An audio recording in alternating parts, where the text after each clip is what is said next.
Aloha and a wonderful good morning from Honolulu, Hawaii. My name is Jürgen Steinmetz, and I'm joining you here from World Tourism Network in our beautiful city, what many think is the capital of the 50th state here in Hawaii.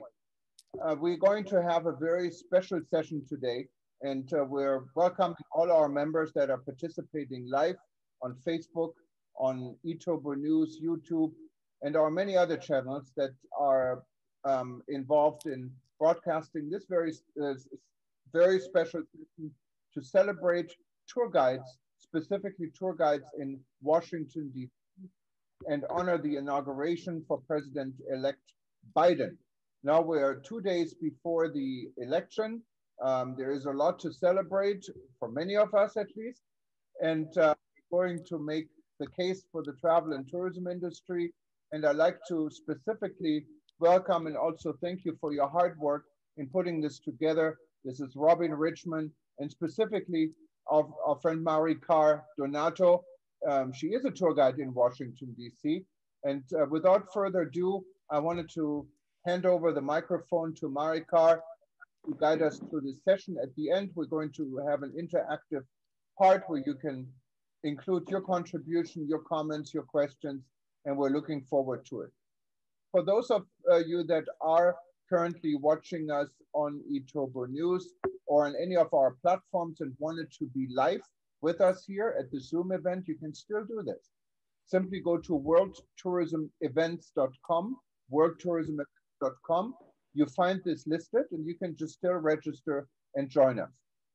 Otherwise, if you listen to this after we're done, you can find us in the archive on livestream.travel, and you can participate indirectly anytime and also see a number of other upcoming events. If you're not yet a member of the World Tourism Network, it's time to join us.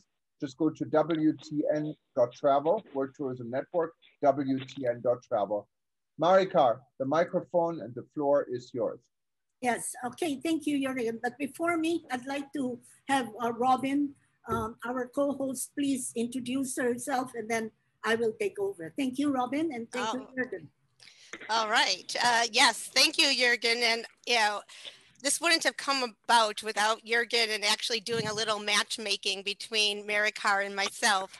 I've been working with Jürgen on his Rebuilding Travel Initiative, which is I'm heading the special interest group of virtual travel experiences. And this came about as I'm the founder of a boutique travel company, and I do a lot of cultural immersion programs and work with community-based tourism.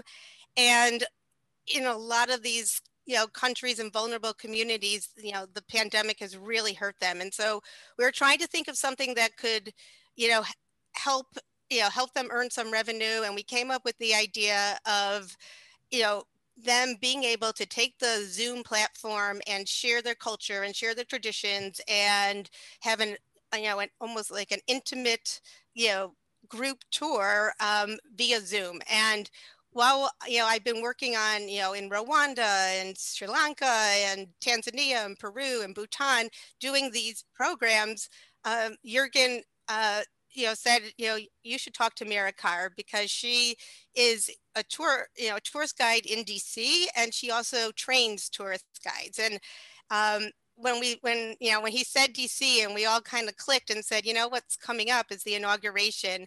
And now that, we can't have, tours or anything like that, why don't we take this opportunity to showcase tour guides, let them, see how they can take a site or, just a location and really make it come alive with explanations.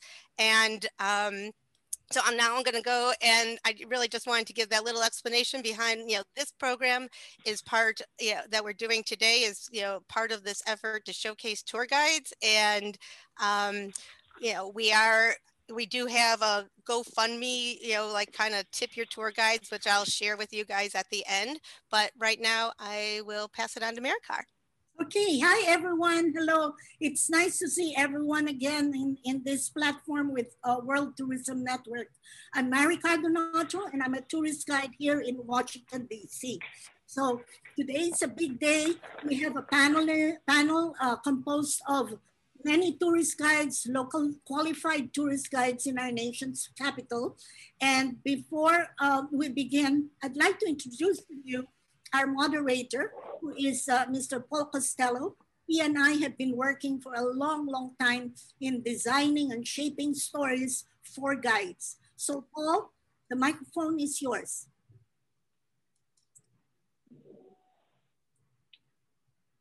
Unmute please, Paul. Okay, unmute myself.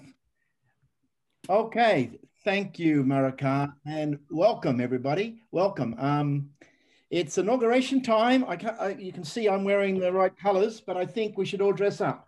We should all dress up. I hope that you've got your tie ready. We could all dress up because they used to wear top hats. It used to be a very formal affair. So I just sort of thought, in honoring the history, see, I never learned how to tie a tie. My name is Paul Costello. Well, at least you give me the colors. There we are. See, you can see now. So I work with Marika. I'm part of Marika's faculty. I help her train tour guides, and I love tourist guides. I think they're the best thing about travel. And so today is honoring them as well as honoring a transfer of power with the president. We've got some tourist guides here that you're going to meet. But Brenda, would you wave? Brenda's going to be taking us on a guide. Kevin is going to be taking us on a guide. Can you wave to us, Kevin? And then we've got John. Where's John? John is another one of our experts. And Mistral. Mistral is, I think, is she here or is she on her way? She's on her way. She's on her way. So we're here. I'm here. Mistral, you're here. Wonderful, wonderful, wonderful, wonderful. So what we're going to do, this is going to be like an as if tour. We want you to feel like as if you're at the inauguration. So remember, like I've been to about 4 or 5 inaugurations, and the Obama inauguration had almost 2 million people. And so like Washington, D.C. usually gets 20 million visitors a year. Can you imagine that like 2 million come in one day if there's 20 million in a year? So it's a big event. And this year, like, wow, it'll be the record lowest number at an inauguration. So I'm going to now, as I just let you know what's going on here, I'm going to, Marika wanted some music. So just tell me whether you can hear this music, a little background music. Can you hear some music? Okay, so we're going to have some fun. There may be some technical glitches because we're going all the way from Hawaii to Berlin to Germany to Australia, but it doesn't matter. We're going to have some fun, and you are going to be treated to some of the best tourist guides in the whole world. So let me just set it up by saying this is an historic day. The first transfer of power in 1801 was an historic day, and ever since there's been this transition of a peaceful transfer of power. But it's very historic, it's very important for America, but it's also very important for the world. So I'm glad that you tuned in from wherever part of the world you are. But it's going to be different this year. It's going to be really, really different. And we have an expert guide to tell us how different it's going to be. Marika and Mistral and some of us have been down there this last week or two filming to say, if you were in Washington this week, I wonder what it would look like. So now I'm not sure whether we can show the video, but I'm going to pass it now to Marika. If we don't get the video working, Marika only lives about 10 minutes from the White House. She can describe what the scene is right now, just to first of all say it's going to be very different this year. Over to you, Marika. Okay, thank you, Paul. And again, welcome to all come for our inauguration virtual tour today. Happy National Day of Service and Martin Luther King Day to all. This afternoon, our capital is in high alert. The US Capitol is near lockdown.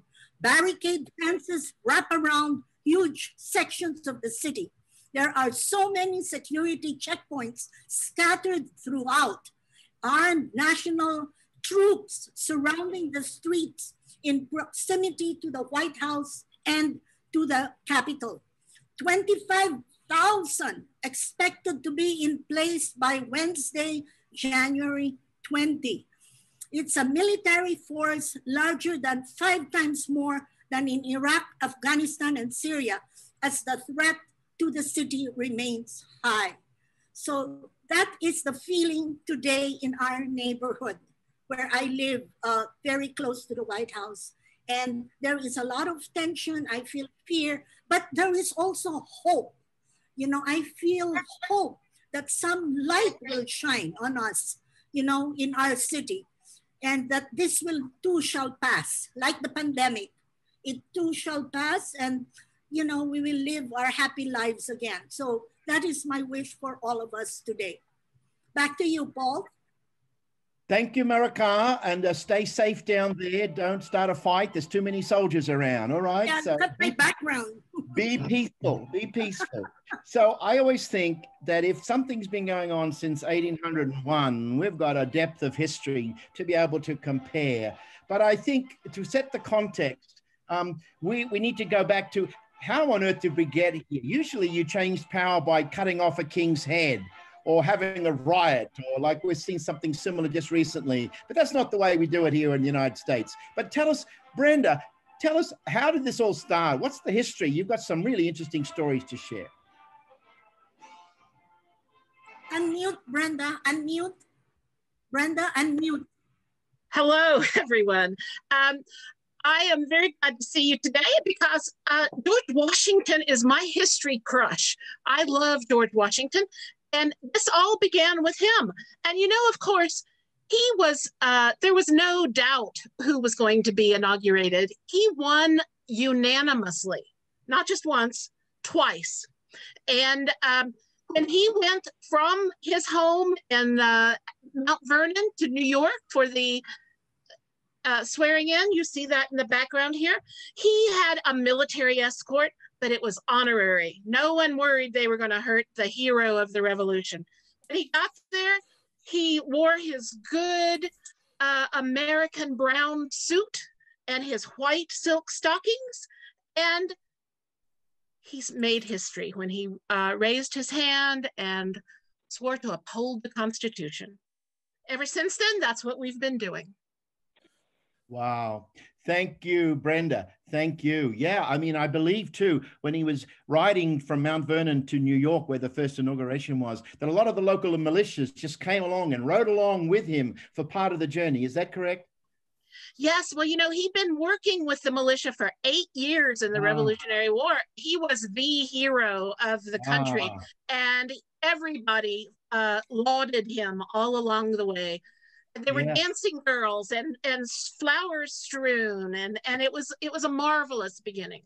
Right. Well, I think President Biden, they were saying that he wanted to come down from Delaware by train rather than with a procession. But I do think on Wednesday, President Biden is going to go from the White House he's going to go from the Capitol steps to the White House with a military accompaniment. There is going to be some march that's sort of going to be vaguely familiar to what George Washington had in the very, very, very first inaugural. But you know what, again, when the sense of history, you can always think, well, you know, the headlines like to say, this has never happened before. This is unprecedented. I mean, protests at inauguration and crowds and security. It's like, that never happened before. Well, hang on a second.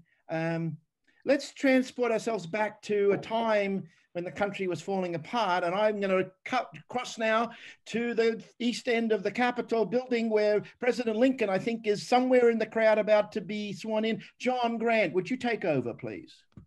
Certainly.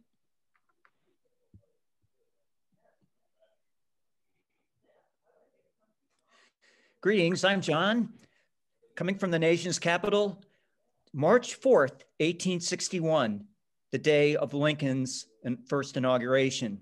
So can you share the right screen there, John? John, we cannot see the image. We're seeing some other people that probably don't belong to today. So yeah, get him out of there. Get that guy out of there, the cartoon. All right, yes. Go for it, John. Yes, somebody, let's see. It's an atmosphere of tension and insurrection. Yes, that's it. Thank you. the nation's capital is bracing for a new round of violence. This morning, President-elect Lincoln was greeted by the news that 7 southern states have seceded to protest the illegal and unfair election of a cursed abolitionist. The president had just escaped from an assassination attempt the week before. A Lincoln supporter describes the tense atmosphere in Washington today. The air is still thick with rumors of rebel plots to assassinate Mr. Lincoln or to capture or carry him off before he can take hold of government. The burden of protecting Mr. Lincoln has fallen to the decorated War of 1812 hero, Army General Winfield Scott. He's been tasked with what he called the most dangerous and critical mission of his entire military career. He's assembled all the forces at his disposal. Unfortunately, he only has 2,000 troops, the DC National Guard, and police dispersed in the crowd. There are sharpshooters all over the crowd, waiting as the president-elect makes his way to the inaugural stand. Policemen are interspersed in the crowd, and one has heard one of the crowd members say, "There goes that accursed abolitionist. He will not come back from the Capitol swearing in alive." As Lincoln made his inaugural speech, Horace Greeley, an abolitionist newspaperman sitting just behind him, was holding his breath and expected that an assassin's bullet would cut him down before he finished his speech. He did finish his speech, and as he departed back to the White House, Greeley later wrote, "Surely God was with us today." Thank you, John. 1861. 1861. Thank you, John. You know, when it's an extraordinary story, really, an extraordinary story. And there were assassination attempts that were interrupted in Baltimore and Connecticut. I mean, we think we have it bad today in a way, and there's a lot of hope. But boy, the country has seen strife before, and that strife has broken out at an inauguration. I was watching last night, they were talking President Obama's first volume of his memoir. He talks about something that no one really knew at the time, that there was an active terrorist threat the night before President Obama was inaugurated in 2009. And if you watch the film of his inauguration speech, he has in one of his pockets another speech alternatively, which was written to say if there were instructions of how to evacuate 2 million people. Imagine how you'd evacuate 2 million people. But the inauguration is always that, you know, fear and hope and love, but it's one chance to bring the country together. So we're going to just take this quickly through. I'm not sure how much technology I can sort of capably use here, but let's just see if I can share my screen and show you basically what I want to just show you just quickly is the map of the day and what's going to happen. Of course, it is Martin Luther King Day, and in 2013, the inauguration was on the Martin Luther King Memorial Day. So it's like the convergence of these two things seems to remind America of some basic things about the American dream. So now let's just look, see if I can find this map somewhere here. There's the inauguration. I've got a map somewhere. There we are. There's a map now. Are you seeing my screen? Yes. You are. So look at my cursor and you'll see that. Just let me, because we're going to have an as if tour today. So this is what would normally happen, as in that a normal inauguration day, the president about to be inaugurated often will stay at Blair House, and that Blair House is here, just across the road from the president. I did read that President Biden is going to be, elect Biden is going to be staying there on Tuesday night. But anyway, the first act of the day is the president-elect goes in a limousine, is picked up there and goes to St. John's, which is here, the church. The day begins with prayer. And we pray for God's blessing on a new president. Then the president-elect and the first lady and family go to the White House. And there they stop and they come up and they give gifts and give gifts to the outgoing president, and they have a cup of tea or a chat. Then they get into their limousine, the two of them and the families, and they travel up to the Capitol building here. And that's when the inaugural ceremony and will happen with prayers and song and blessings and the national anthem, and then the inaugural speech after the president and the vice president are sworn in. Then the president-elect, the president is now president at 12 o'clock exactly, the Constitution says. Even if it's later or earlier, at 12 o'clock, there is a handover of the constitutional power, and President Biden is commander-in-chief. Then the new president sees the old president and first lady out to this east wing, and there, which is the site where Lincoln, you saw John tell us about the Lincoln inaugural, that's where it happened. That's where the president outgoing gets on a helicopter and flies off to home, and then the new president goes into the Capitol building for a luncheon with the Congress, then gets into a limousine and starts his part of the parade. And you can see the parade route going down towards the White House. That's the president goes first. Then when the president is established in the viewing platform here, then the parade starts. And it goes on for hours and hours and hours. And we're going to have a special feature about that. The parade goes down past the White House. Then that ends the day's events. Then in the evening, we have the inaugural balls. We're going to talk about that. And then the day ends, everyone exhausted, but everyone very, very happy. So that shows you that, you know, St. John's, the White House, the Capitol, the front of the Capitol, the back of the Capitol, and the middle of the Capitol, then the cars and the parades down. The president parades down and often gets out and walks. Then the parade starts and the marching bands and everybody.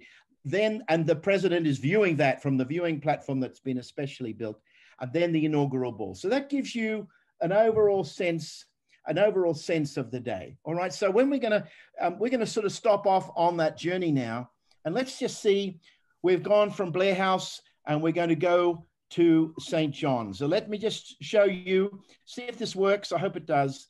We're going to just show you the president. This is, let's just see. We're going to go, no, it's not that one. It's going to be, let's see if I got the right one. No, let's see. I've got it here somewhere. Just give me a second. Where did I find it? No. Well, I'm gonna, it seems to have got a little bit lost in my pictures. Let me just see. No, let me just finish that and I'll just tell you about it. That religion is a big part of, oh, there we are. So like, I don't know whether you can see this. There's the motorcade arriving at St. John's, Obama's inauguration, I believe. Arriving at the church. So this is traditional. There's a pew in that church. There's even a pew in that church. There's St. John's. There's St. John's, and that St. John's was famous for another picture, which was this picture, if you remember. So this is the same church, St. John's Parish Church, which is the White House's church. So just a little detail about that, which I find fascinating, is the president usually signs his inaugural oath on a Bible. And some will like to use Washington's Bible, and some will like to use Lincoln's Bible. And sometimes, I think at one time in the terrible tragedy, if some of us are old enough to remember, in the terrible tragedy of the John F. Kennedy's assassination, we had the scene where, let me just see if I can find it. We had the scene of, we had the scene of a president on Air Force One being sworn in by a lady judge, Judge Hughes, and they couldn't find a Bible. They couldn't find a Bible to swear on. But remember that Kennedys were Catholics, so they'd been to Sunday Mass that Sunday, and the only thing they could find was the Sunday Missal. So there's a famous picture, I had it queued up, but I can't. There's a Sunday Missal where the president signs the inauguration, the oath, on a Sunday, Catholic Sunday Missal, not a Bible at all. So we've left St. John's now, and now we're going to go around to the White House. and our limousines are going to pull up outside. And this is a sort of a ceremonial greeting, goodbye, hello, welcome, goodbye. And it has certain traditions about sharing gifts, traditions of leaving a letter in the top drawer of the Resolute desk. So I'm going to push across now to Marika. Marika wants to share a little bit about some of the great stories about that. Robin, can you put my gift exchange with Mrs. Obama? And it is a tradition that the incoming First Lady presents a gift to the outgoing First Lady. So this happened in 2017 when Mrs. Trump presented Mrs. Obama with a Tiffany and Company blue gift box tied in white satin ribbon. And Mrs. Obama said, "You brought a gift," she exclaimed. And then, in a sign of an awkward gaps that come with the transition of the White House, she awkwardly looked around in vain for an aide to hand it off while they posed for cameras. And then finally, President Obama took the box and walked it inside, saying gamely, "I'll take care of the protocol here." So that was a moment I will never forget. You know, it is such a cute story that they didn't know to whom to give that gift to pass on the gift. And do you know what was inside the box? Does anybody know? Tell me, raise your hand if you know what was inside the Tiffany box. Raise your hand. Yes, Brenda. What was it? Unmute, Brenda, please. Unmute. A what? A photo frame. A silver frame. It's a Tiffany frame. That was the mystery surprise. Nobody knew what was inside that box. And what about the letters, Marika? What's this thing about the letters that are left for the incoming? Yeah, so it is also a tradition that presidents leave letters. I think we have some background noise. The president, when I arrived in Washington, my president was President Ronald Reagan. And in 1989, as he was leaving his term, he wrote a letter to the incoming president, George H. Bush. And Robin, if you can show a copy of the letter, it says, "Don't let the turkeys get you down." Dear George, you'll have moments when you want to use these particular stationaries. Well, go to it. George, I treasure the memories we share and wish you all the very best. You'll be in my prayers. God bless you and Barbara. I'll miss our Thursday lunches. Ron. And if you look at the elephant surrounded by turkeys, I thought that's so funny. That's really something that had so much humor in these presidential letters. So that's my story, Paul. Thank you, Marika. Thank you so much. There are some wonderful. Actually, let me just share my screen a little bit. I'll just show you the story happening as Marika is saying. Here it is. Here it is. Actually, it's not. This is the inauguration before. This is Obama, Bush to Obama, and you see the tradition of the Michelle's got a gift as well.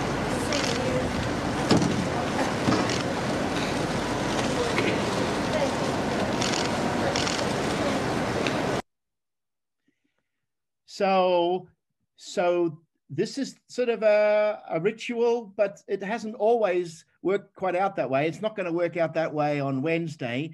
And sometimes in past history, it hasn't quite worked out that way. There's a famous story that when these two people were sharing, when it was Truman and Eisenhower, and the little underneath it says, you know, that the story says that Eisenhower refused to enter the White House on inaugural morning to have tea with Truman, but they did ride up together. They did ride up to the Capitol together. So there's an exchange of gifts, and it's, you know, supposed to be friendly. It's supposed to be a sign that, you know, the old and the new.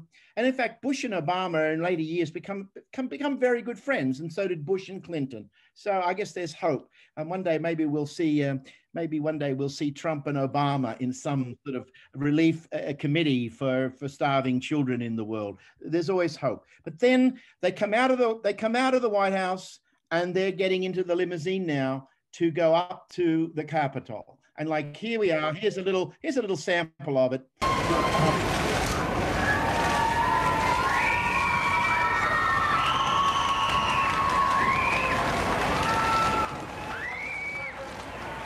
So they're going to ride up together.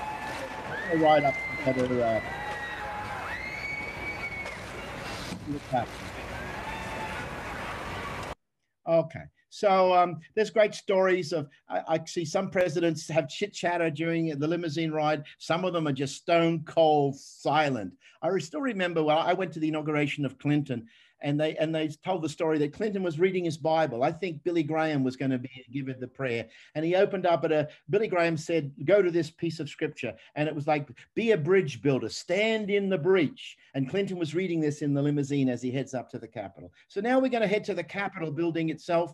But the Capitol is looking super duper. It's looking very special. It's not looking its usual self. And there's some flags and buntings and stuff. So America, tell us a little bit about, I see 5 flags behind you. What's going on? Can you tell me what that's about?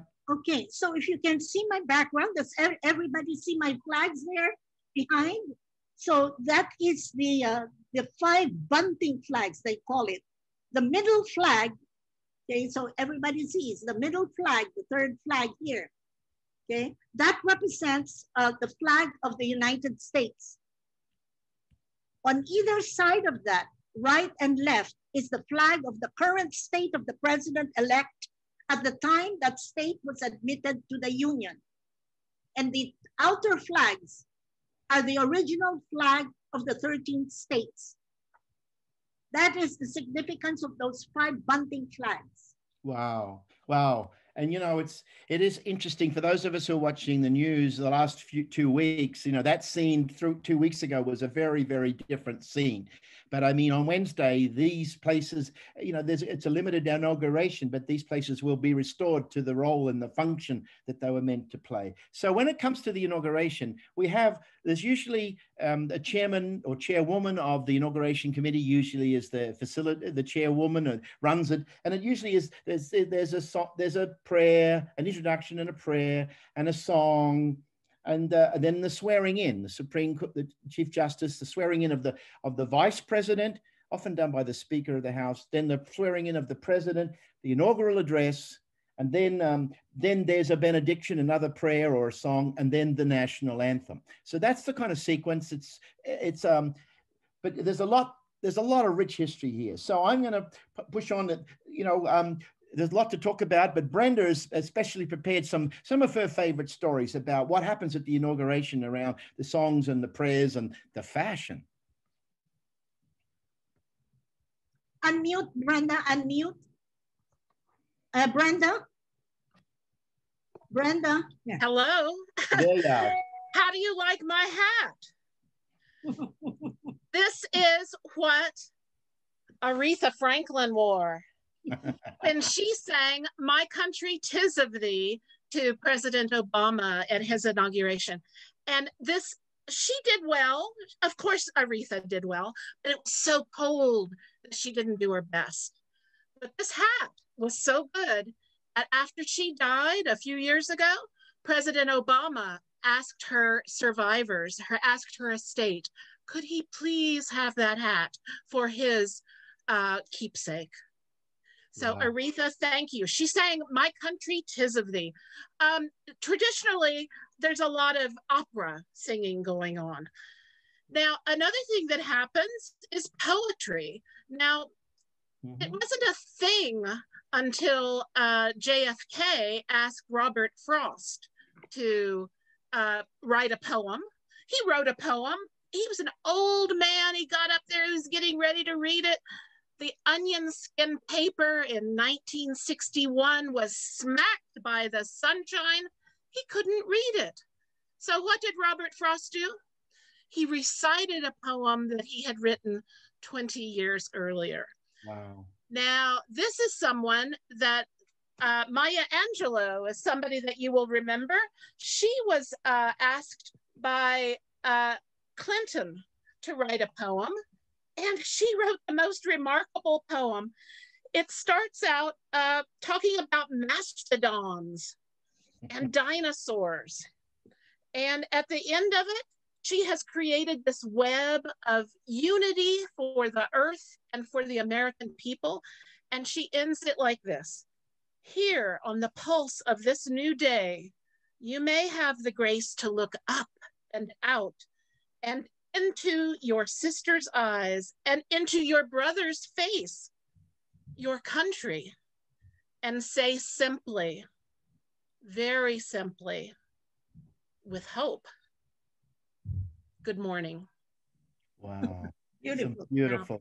Now, of course, before there were poets, there were really well spoken presidents. And the best inauguration speech ever, I think, is Lincoln's second inaugural, where he says we have to have malice toward none, charity for all. But in the middle of that, he also says this bit of poetry that he made up. Fondly do we hope, fervently do we pray, that this mighty scourge of war may speedily pass away. Wonderful. I show that to my international students at the Lincoln Memorial, and I always point that out, that it is, that Lincoln's oratory is just amazing. I think the other really great inaugural address was, I think, Washington's second address, and it was 135 words long. Imagine an inaugural address that's 135 words long. So at the end of the inauguration swearing in, if the Chief Justice gets it right, Obama and Chief Justice Roberts kind of mixed up their cues, but at the end there's the national anthem, and it's been sung by very famous people, and it's going to be sung by someone very famous today. Mistral, tell us about that. Unmute, Mistral. Unmute. Sure. So, sure. Can you hear me now? Yes. Greetings. So fact that not all presidents had the famous singers in their inauguration. For a long time, military bands generally played the ceremony. All start with Franklin D. Roosevelt, who had very interest in recruiting big names. So here is a highlights of some famous that I want to share with you.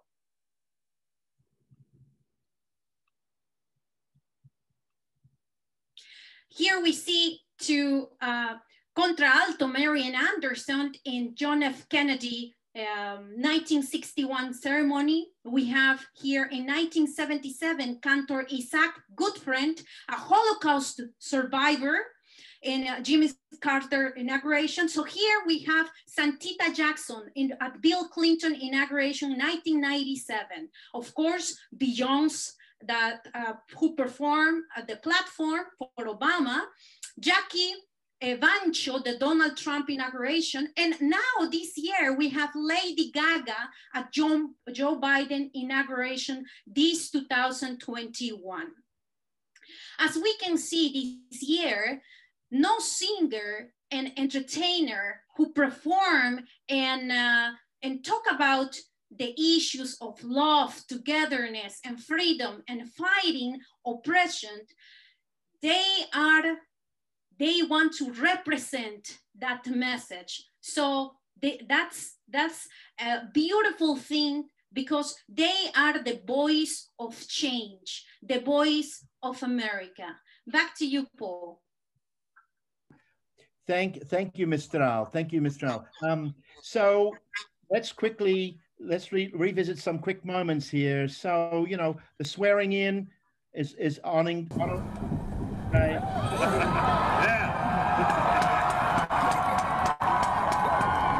Are you prepared to take the oath, Senator? I am.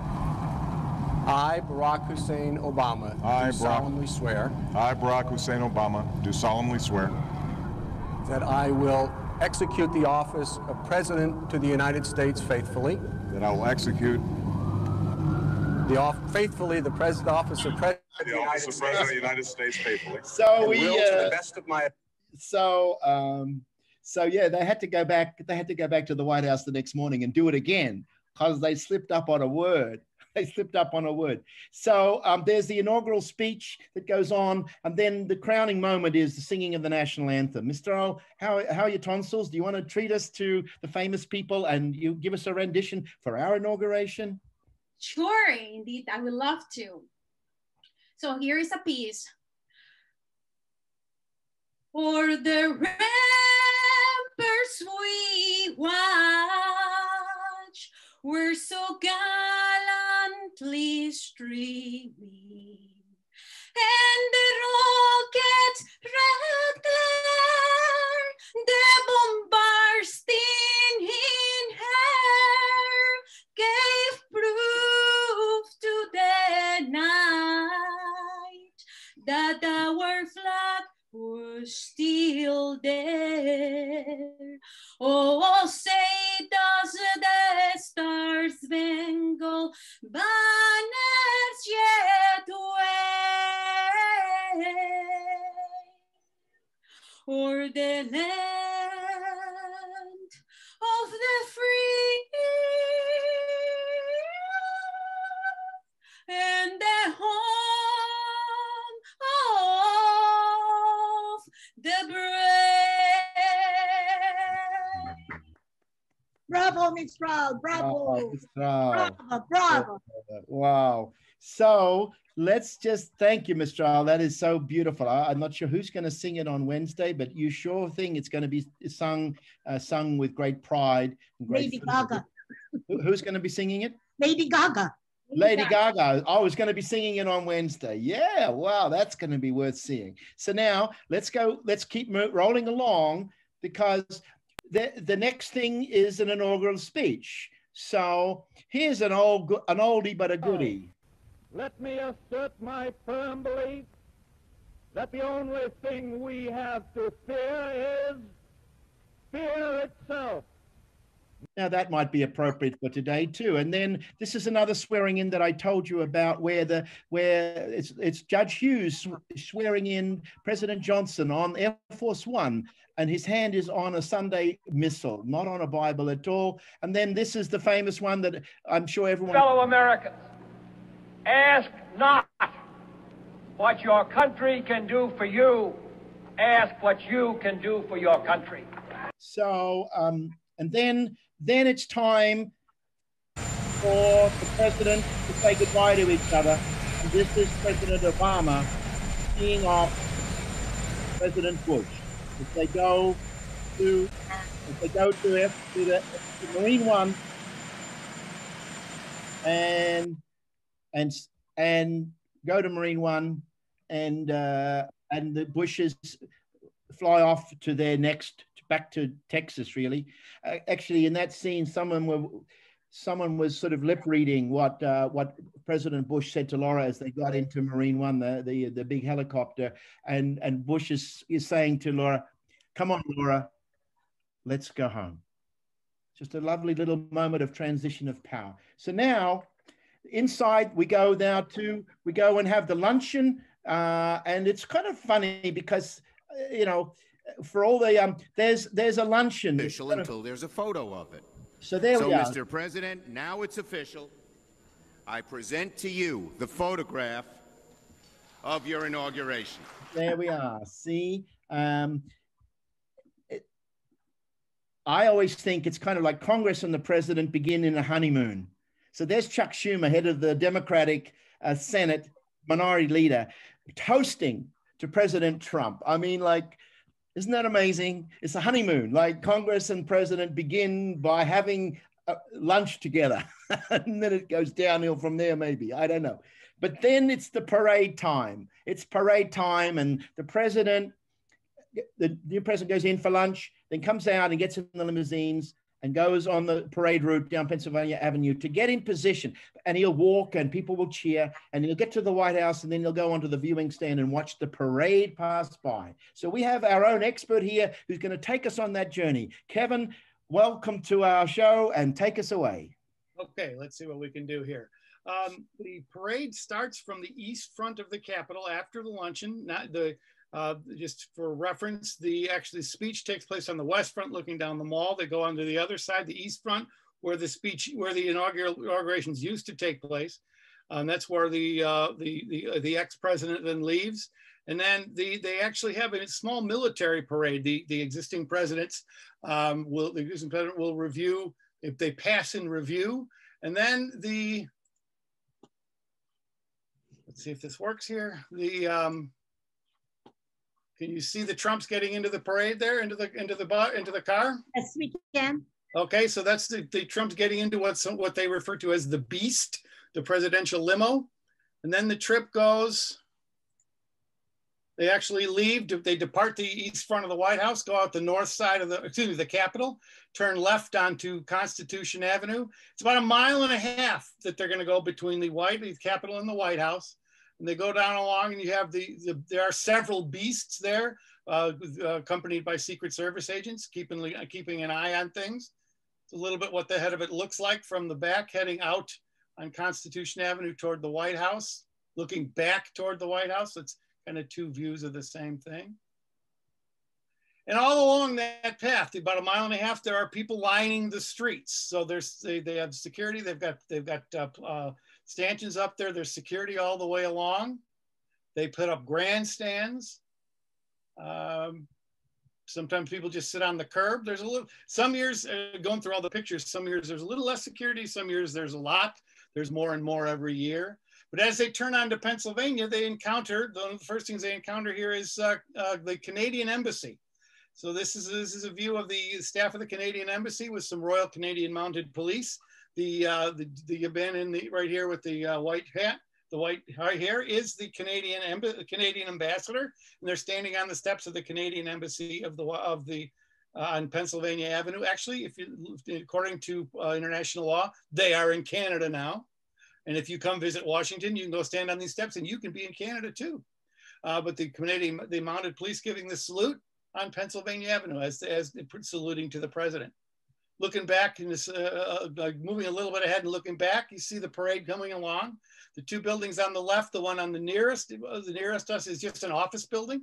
The one the furthest along is was the museum about the news industry that unfortunately just closed.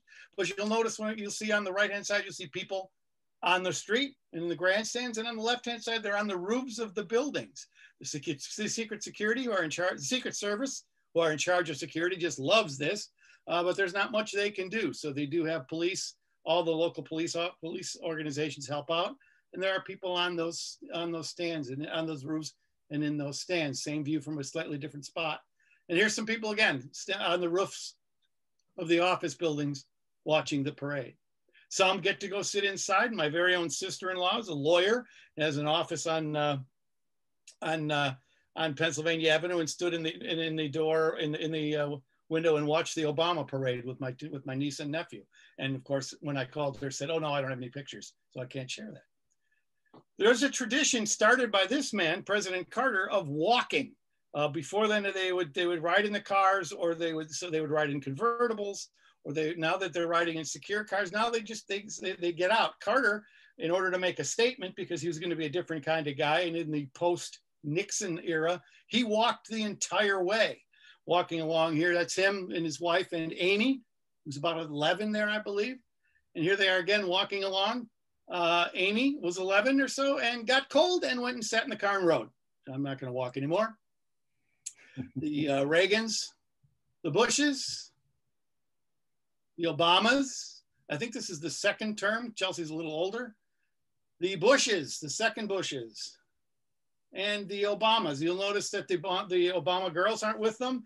They were in evidently in the Beast, learning how to make the stereo play really loud. And here we have the Trumps, and you'll notice Barron there, who is probably about a foot taller today. But they do all get out and walk along at some point. When they get to the White House, there is a reviewing stand. It was a review stand in 1977 when Jimmy Carter was elected. He was, of course, a peanut farmer in the state of Georgia, had a peanut float or a peanut balloon in the parade. Yeah, the parade starts and they actually watch the rest of the parade, which can go on for a couple of hours. This is the 1989 Bush parade. Then this is the, you'll see the Obamas there. That's the reviewing stands from which the Obamas watched the parade. Wow. So it's nice and warm, nice and toasty. We see George H.W. Bush and his wife there. Once they've gotten there, they get into the reviewing stand. The Malia and Sasha Obama enjoyed their little trip watching it. They really enjoyed watching the parade. That was for them. But it kind of got old after a while. What they did after this, interestingly enough, is they went into the White House, and the president and Mrs. Obama went to the balls, and they had the staff of the White House had arranged a scavenger hunt in the White House for the girls. And Chelsea Clinton came back and helped out. And one of the last things they found, they went into a room and there was the Jonas Brothers. Oh, the Jonas Brothers. So yes, that's where we see. Great. And there's the Trumps at theirs. And I don't know if they had a scavenger hunt for Eric or not, but this is the end of the parade. They watched from the reviewing stand and then get ready to go to the balls. Back to you. Fantastic, Kevin. Fantastic. So I'm just looking at the time. It's 2:55. So we're coming into the final. We're condensing 24 hours into 1 hour. It's a pretty good deal for these tourist guides to do that. But we've got some, we can just move this along a little bit because we're going to wrap up our day. As you say, there's one scene, and then there's another scene that's FDR, who didn't walk because he had polio, but he was in the car. And then I think that's President Trump walking. And then this just show you the weather sometimes is really, really bad. Just look at this. Look at this. Mrs. Kennedy head for the specially constructed stand. We're joined by Vice President and Mrs. Johnson. They will review the inaugural parade. So you can see that, just briefly, John, sometimes the weather really gets bad in an inaugural parade, an inaugural thing. Just quickly, in 30 seconds, just tell us some of the highlights of some of the weather. Unmute, John, unmute. Well, I did have a picture of Washington uncleared for Kennedy's inauguration.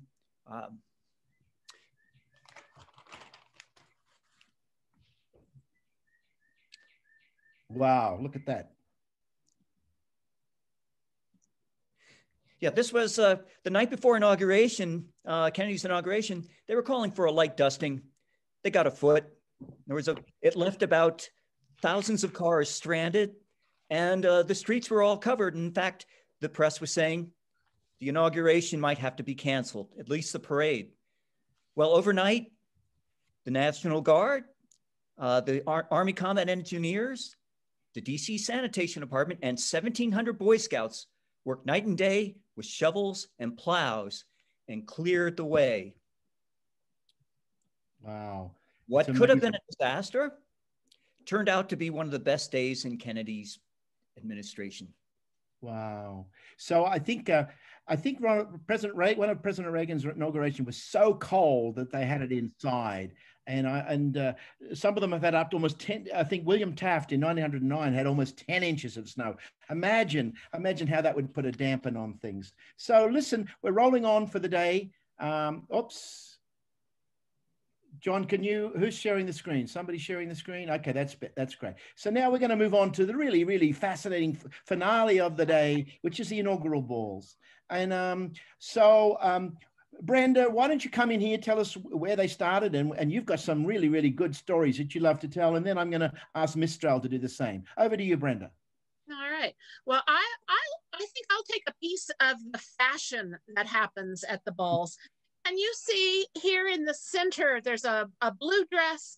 That is Rosalind Carter. Rosalind Carter did not get a new dress for her husband's inaugural ball. She recycled the dress she wore when he was inaugurated as the governor. And that was her nod to the fact that America was having some economic problems and that Jimmy was going to buckle down and be economically tight. Of course, the next president was a former movie star. You can see Nancy Reagan there in her glitter. She spent a lot of money. Now look at all the other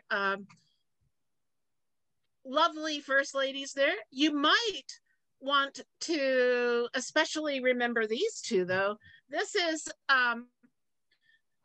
of course, Obama and Michelle. And in his new memoir, he talked about this. He called Michelle a chocolate vision in that chiffon dress. That dress was created by a man named Jason Wu, who did not know that he was going to be a superstar until he saw it on TV. It's fluffy. He calls it hope, and it looked lovely then. If you look at it in the Smithsonian now, I'm sorry, Michelle, but it kind of looks like a damp shower curtain. Now, if you look, you can see Melania. Melania helped design her own dress. She said she didn't really know she needed a dress. I think she thought her husband was not going to win. And after the election made him president, she called up an old friend of hers who was a costume designer from her days when she was a model and said, I want something flowing with a sash. And this beautiful off-the-shoulder dress is what was the result. Wow, that is beautiful. That is beautiful. So, Mistral, what you love inaugural balls, and tell us what you love about them. What stories you share? Sure, yes, I do love them. And reporting from here, Washington, D.C., as you know, unfortunately, this year, we won't have an inaugural ball, but we may have a virtual experience, how it will be. That's a big question. No two inaugurations are the same. So here it's a clip that I want to share, and these are highlights and the sense of, they will keep the sense of traditions, but it also an innovation that we see through the inaugurations. So here we see George Washington in the 1789. It's a beautiful drawing that projects the sense of how must look like the inauguration. We didn't have that word yet, the inaugural ball, but indeed he celebrated a week after of his inauguration with 300. But the original inaugural ball was formally established with President James Madison and First Lady Dolly Madison. And she organized, she charged $4. Back in the days, it was very expensive, $4 per guest. So they hold about 400. This is the Mr. Hotel, Long Hotel. Here we have the Lincoln Inaugural Ball, 1861. This is the patent oven. Look at the decoration on the side of the building. It's a beautiful, this is the invitation, the list of the guests of Lincoln's, and the attendees were about 4,000. Frank Sinatra, Jackie Kennedy, and here we see a beautiful moment. And who can forget when Bill Clinton played the sax? 1993. Wow. So as it evolving, we see famous participations of, the singers, the ones at the inauguration of inaugural ball of Barack Obama.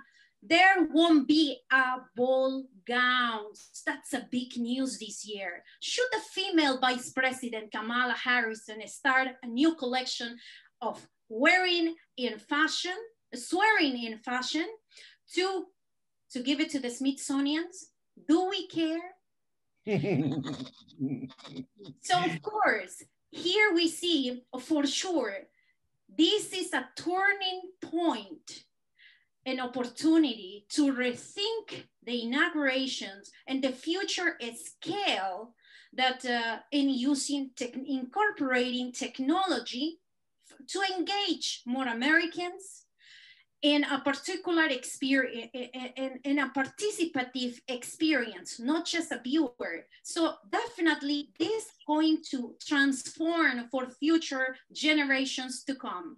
Reporting, Mr. Lampa, back to you. Oh, thank you, Mr. Allen. Listen, cut back to us if anything interesting happens in the non-ball that didn't happen, but we're imagining so vividly that it must happen, because I'm about to dress up now. I'm going to the ball, even though there isn't a ball. I'm going to go to the ball. And let me just show you this, one of my treasures. This is, can you see what's on there? The White House. And this is, I hope I'm going to get in. I hope they let me in. This is from the President Reagan's White House. And it's actually the Christmas party that it may be in my memory I didn't attend, but I dreamed that I did. But anyway, I'm going to the ball. And actually, I hope, I love this scene. Let me just quickly show you 2 seconds of this, because I think this is, I don't know, maybe what president can do this?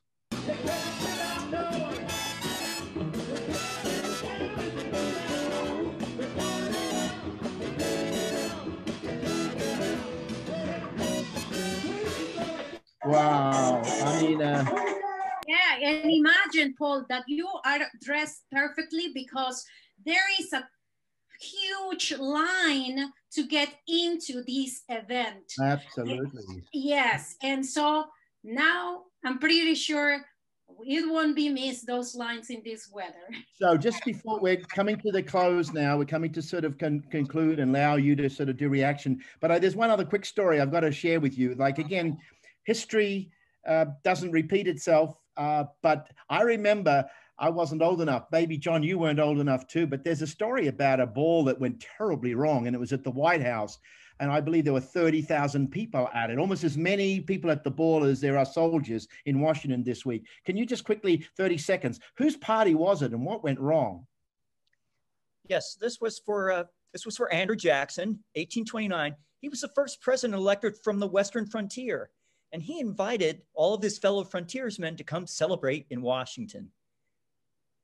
Actually, that's another. If I could have the Jackson White House picture.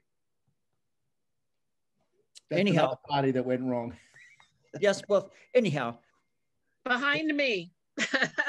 Well, anyhow, it turns out that they were all invited. They followed the parade, and they were all invited to the White House reception, which was not prepared to receive half the population of DC.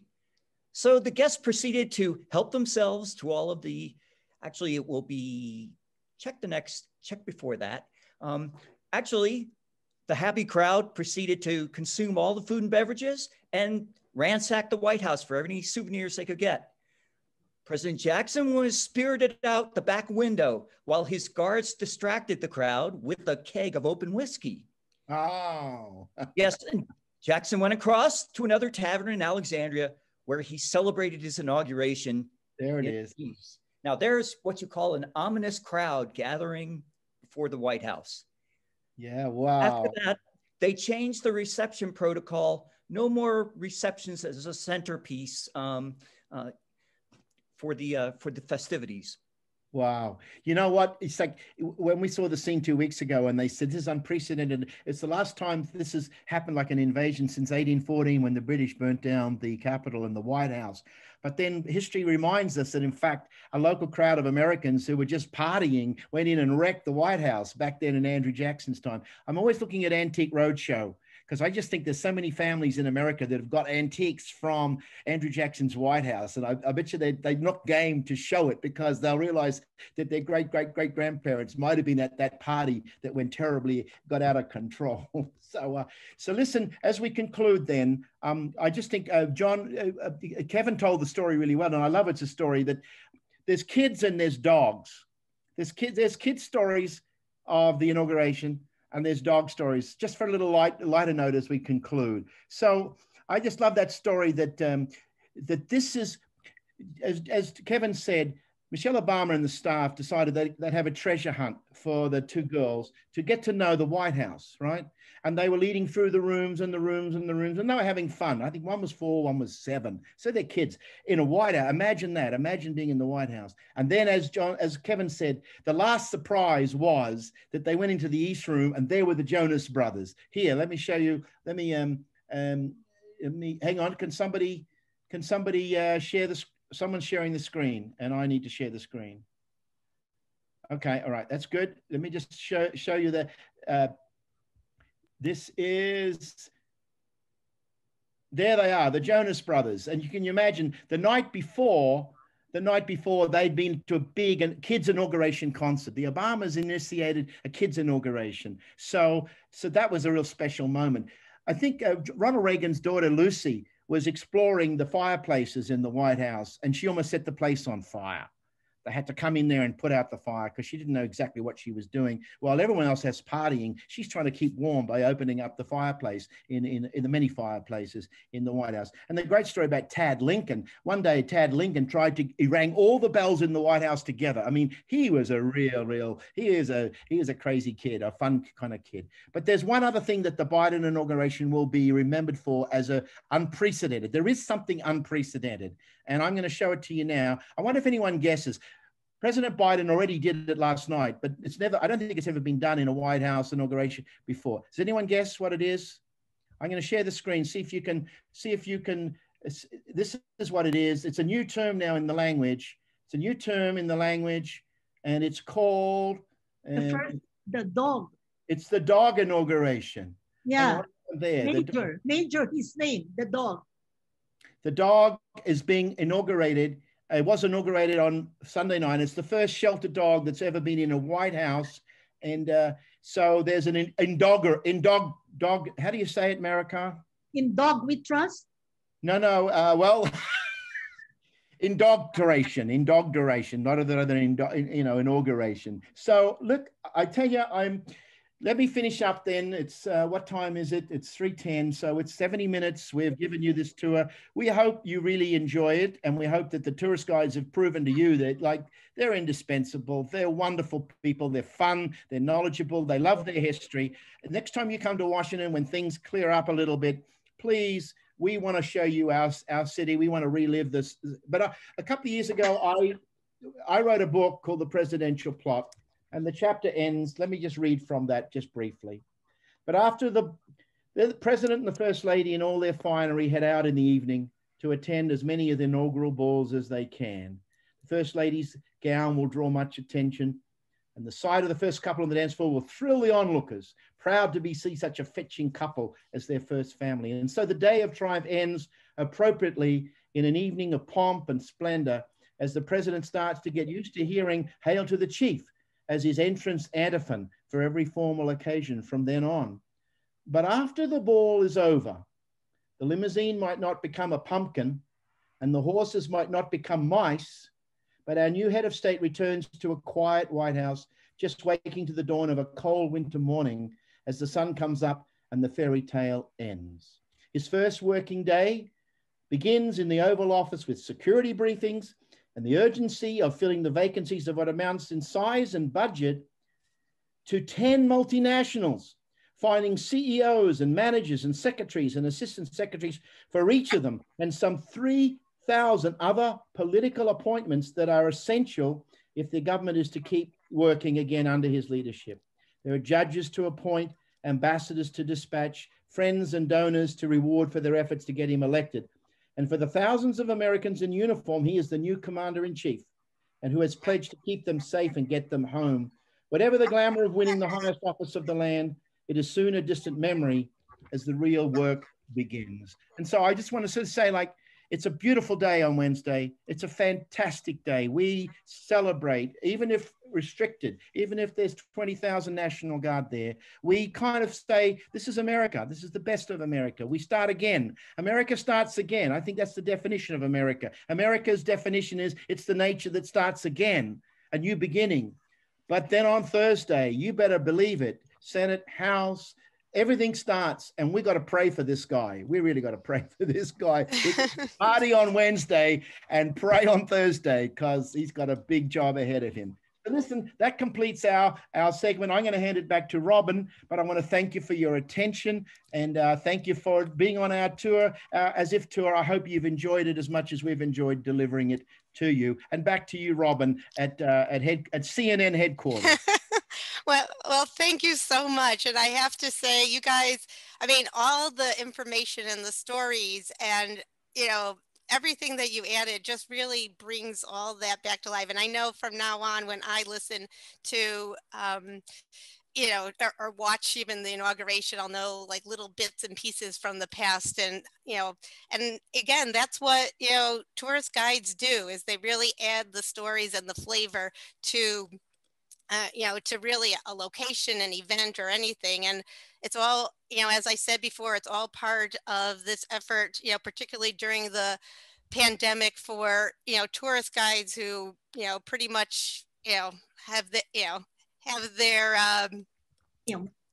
like on a, you know, it's on a hold, you know, their work. And so I would like to say also to the people who are here, you know, if anyone, you know, because we are doing this international virtual travel, if anyone has, you know, an idea to share to be on like the roster for the series, you know, please let me know. But we also have, and I will put it into the chat right now, we have, I set up a GoFundMe for if you guys want to tip our tour guides tonight, or today, and a portion of that is also going to go to helping, you know, tour guides around the world, you know, get their, you know, their internet and their Zoom equipment as well. So we appreciate that, and we, you know, really enjoyed doing this for you, and I enjoyed learning everything, and hopefully this will be a more you know, who knows, maybe virtual will be, you know, a hybrid. I don't want to, you know, take away, but, you know, because there's something is very special about the live, but maybe the virtual and the live can, you know, be something for places that we can't go to. So thank all of you for doing an amazing job, and Jürgen for giving us this platform and for really helping us with, you know, this rebuilding travel idea. Robin, if people wanted to tip, the tradition of tipping the tourist guides at the end of a tour, and I'm just the chair, it's not me, it's the yeah. Well, that's what I just sent in the thing. It's a GoFundMe link that I just sent, and it's the one that says "From me to everyone," the gf.me. If you guys see that one in the chat, so. Thank you, Thank you very much. Thank you, and thank you to all the guides who participated, and to all the audience. You've been wonderful. There's so many, you know, almost 100 were on the call today. So does anybody have any questions? David, anybody want to speak up right now, please, to ask about Wednesday, if you want to know what we're going to do? Oh, Dr. Taleb Rifai just joined the call. Welcome, Dr. Rifai from Madrid. Let's give him a big hand, everybody. Former UNWTO. I think he's still connecting. That's so nice. That's so beautiful. But does anybody have any questions about, you know, our city in Washington, and what you want to know about Wednesday's events? Everything, of course, is on the news, but we only know what we know, you know. So. Well, congratulations to everyone in DC and to everybody in America for the new president and the new era of democracy. Everybody looks at America as the mother of democracy, and we hope, we wish you all the best. Thank you, Michael Zufolo, right? Thank you. I don't know who's. Goodbye. Michael. Thank you for everything from rural Berkshire in England. Yeah. Thank you, Mr. Michael. We'll see you on, hopefully, the other WTN broadcast coming up soon. Yes, you will. I'm a New York City tour guide with the Tour Guides Association. So okay. I really enjoyed your program.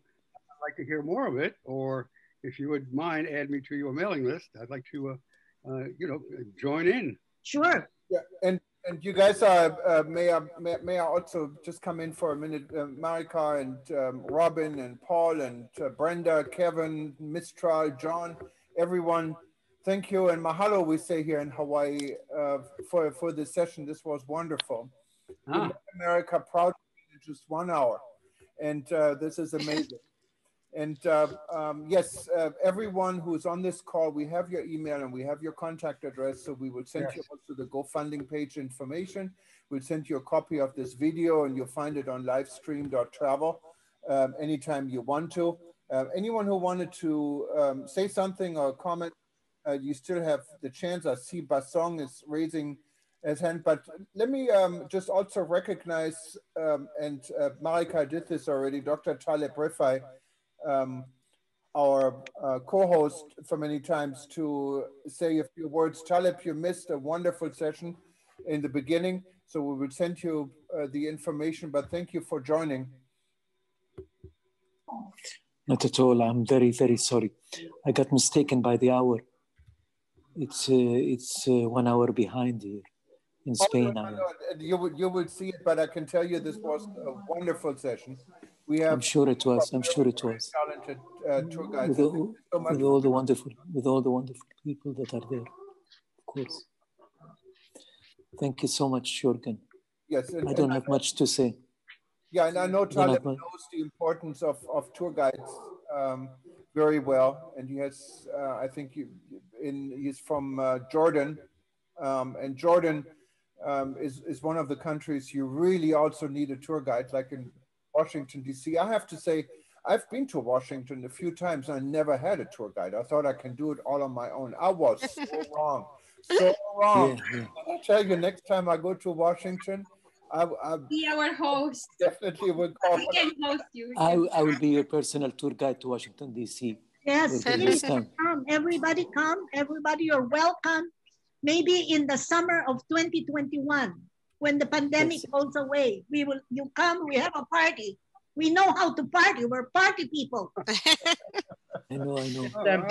Just one story that I just wanted. We didn't get time, but John, you saw the picture. There was a picture of a lasso and a cowboy, and it looked like there was a whip going towards President Eisenhower in the viewing stand. So I just want to. That's one last little story that I'd never heard before. John, what the heck was going on in the inauguration parade at the end? Did President Eisenhower almost get lassoed or strangled or something? Well, actually, the president was lassoed, but the lasso almost strangled former President Herbert Hoover, who was sitting next to him. Oh my God! Yes. Anyhow, the crowd was amused and surprised. He did coordinate this stunt with the Secret Service, and people wondered why he did it. Well, in his memoirs years later, he said he was actually allowed it because he was miffed that the inauguration committee wouldn't let him wear the 10-gallon hat that the cowboy offered him. They also wouldn't let him wear his favorite Homburg hat. They made him wear a silk hat because that was tradition. To which Ike said, well, if we have to be traditional, why don't I just wear a hat like this? Yes. Yes. That was the unconventional end to a very conventional otherwise inauguration. Right. Just I want to thank everybody, and I just want to say we put some money on the bets of what the inauguration speech is going to be on Wednesday, but already I think we're hearing echoes as we started at the beginning of our tour. Lincoln's first inaugural. So if you've heard President Biden say we must not be enemies, or that there's no red states and blue states, but we must not be enemies. That's Lincoln's first inaugural. And he goes on to say this, and I'm going to put some money on, we're going to hear echoes of this on Wednesday at President Biden's inauguration. He says this, though passion may have strained, it must not break our bonds of affection. The mystic cords of memory, stretching from every battlefield and patriot grave to every living heart and hearthstone all over this broad land, will yet swell the chorus of the Union when again touched, as surely they will be, by the better angels of our nature. So if that's a message that I'm sure President Biden will be working, his speechwriters will be working on it. I'm so lucky to read that because one of the great places to visit in Washington, D.C. is the Library of Congress. And over many years of working in international programs in Ireland, South Africa, Israel, Palestine, it was my pleasure every year to go to the Library of Congress, rare manuscripts. So I've actually held that speech in my hand about a dozen times, and you'll see the edited notes that the mystic chords of memory and the better angels of our nature, it's a very worked up speech that Lincoln delivered in his first inaugural. In fact, his son lost it. He lost the speech on the way from Baltimore. He lost the speech and there was a panic. But I mean, that's a speech for all the ages. And I hope you stay tuned on Wednesday and watch, and that we've given you a riddle. we've made you excited like we are, that this is still going to be an amazing, amazing event. I've got to go now, but thank you, everybody. Thank you for attending, and I wish you all the very, very best. Yeah, thank you all. Mr. Strahl, you have... guys, we have a few questions. There is Basong. Yes, Mandy. go ahead. Basong, go ahead.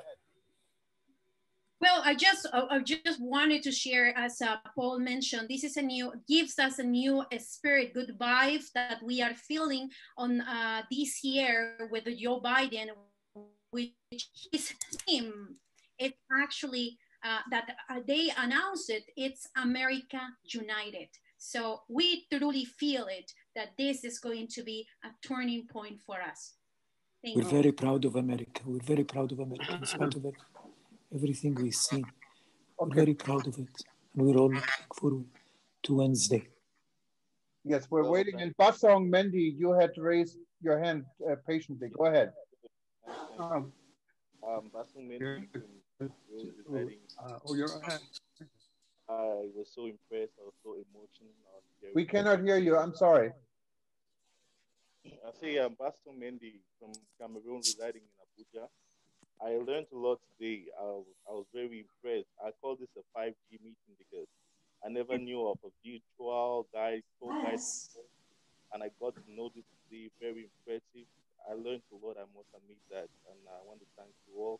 I want to thank Mr. Paul, and to thank Ms. Brenda, and to thank Kevin Golden, and all the other panelists. We really made the day go well. Thank you so much, and I hope Wednesday we will be connected to learn more from you. I thank God because today we are having a new head in America. The person who always preaches for globalism, and together we can make the world a better place. I always remember the song of Michael Jackson, "We Are the World." It inspires me a lot, and I believe we're coming out to that place. Together we'll make the world a better place for our children and our children's children. Thank you very, very much. That's right. That's very true. Yes, thank you. It's a small world after all, right? It is indeed. It's indeed. But good thing we are together. Okay. Marikar, yes, I have maybe a small observation. Has the new administration made any pronouncement on tourism as a sector of the new economy? I'm curious to know if I've heard anything. Whoa. That's a very good question. I think it's an important juncture. If we're going to get back, part of the world frame, tourism has got to be a direction for all Americans and for all countries around the world who would like to visit us. Definitely. But right now we're fighting a pandemic. That isn't over yet. We are trying to get everybody vaccinated. As President-elect Biden has said, his first 100 days is to have, so many people vaccinated. Right. So we have to deal with that first because 100 million. America, assuming July or the end of the second quarter might be a start point. That's the reason I asked the question. Assuming that, then I have to accept that tourism is a major sector, has been, of our economy in years past, and therefore I was hoping that the new administration would make a pronouncement on that or make some overture. Yeah, we have to wait and see. There's so many things happening right now that they have many things in the cooking in the pot with the health problems. So we just have to wait. But we have a strong tourism arm. Destination DC, who is also representing us in government. We have USTA, who is also a very strong vehicle, for driving tourism in the US. Right. May I also say something else? Go ahead, Talib. I think the determination of Biden's administration to lift the travel ban is a good start for this. Could build on that. Yeah, lift the travel ban, exactly. Yeah. And that's a good sign. It's a good start, yeah. Yes, it's a good start. And he will also do the Paris climate change. He will take that out and reconsider. That's right. That, which is These are excellent. two things he mentioned specifically. Yeah. We'll do the first day. So Yeah. I wouldn't mind having a secretary of tourism. Let's see where this all goes. Yeah. I agree. Good luck on that. I don't think it's going to happen. But guys, this was wonderful. I don't see anyone else raising a hand, and I wanted to really thank everyone for doing this today. This was a very inspiring session. We're going to play it over and over and over again on eTurbo News. You find it later on livestream.travel, and everyone who attended will get an email copy anyway. And it also includes the GoFundMe page Robin has been talking about. And Marika, you have been an inspiration, as I said yesterday when we did our short Sunday update. As always, as always. And Taleb, also thank you for coming in and I'm sorry I'm late. Support.